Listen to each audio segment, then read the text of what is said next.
Hello guys, welcome back to my YouTube channel. So ngayong gabi guys, ituturo ko sa inyo paano mag-shoot ng side rail situation.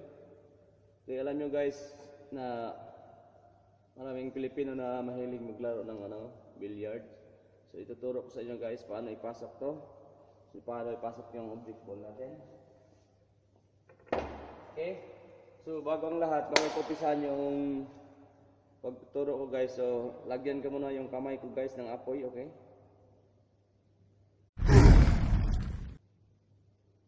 At saka kurente. Tapos nagawa ko na guys, so kailangan ko na itong gawin guys kasi nalagyan ko na ng powers yung kamay ko guys. Paano ko ito pasokin? Although mahirap itong situation na ito guys, but kailangan nating pag-aralan, okay? So ngayon guys, ituturo ko sa inyo. Okay, tingnan nyo itong number 1, that is our object balls. Okay guys, so dito ko ilagay yung cue ball ko.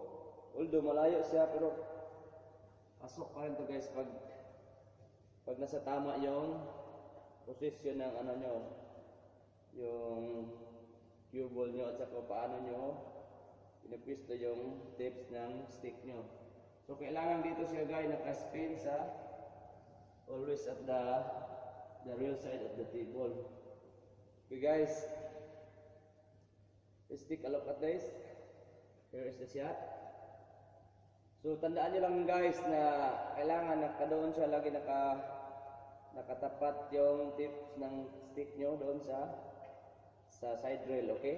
So dito siya nakalagay lagi, huwag dito sa kanan, okay? So always at the right, left side English, okay? Okay, here's the shot. Look at the number 1. Okay guys, so easy guys yung ginawa natin. Kuha yung target balls natin. Okay.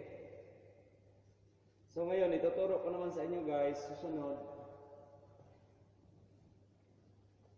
Okay guys, kung paano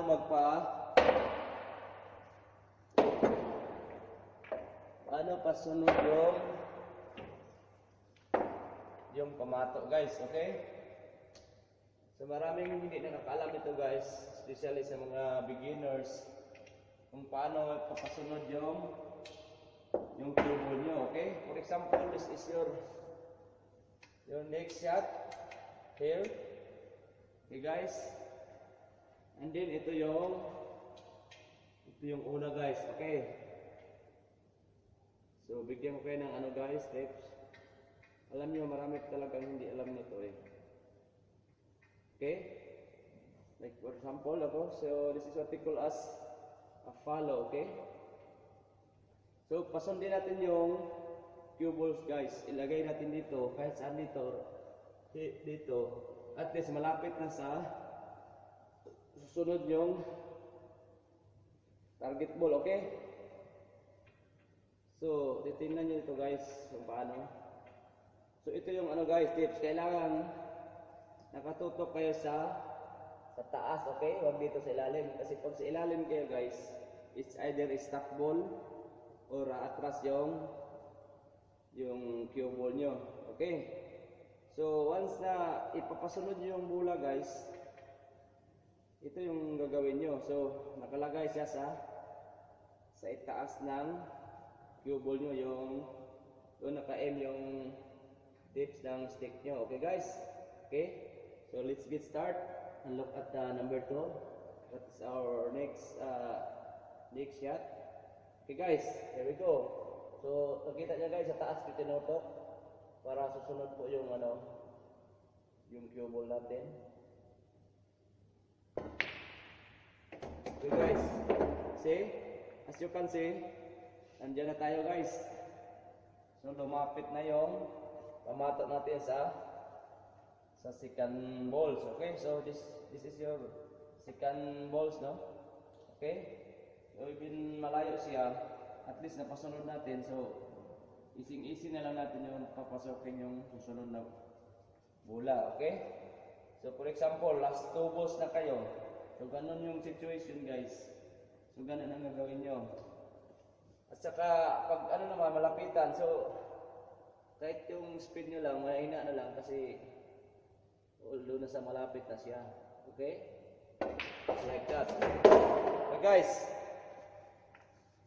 Yan lang po guys ang natuturo ko sa inyo. So until sa susunod ko na tutorial guys, paano yung mga papasukin yung mga medyo mahirap na situation guys kung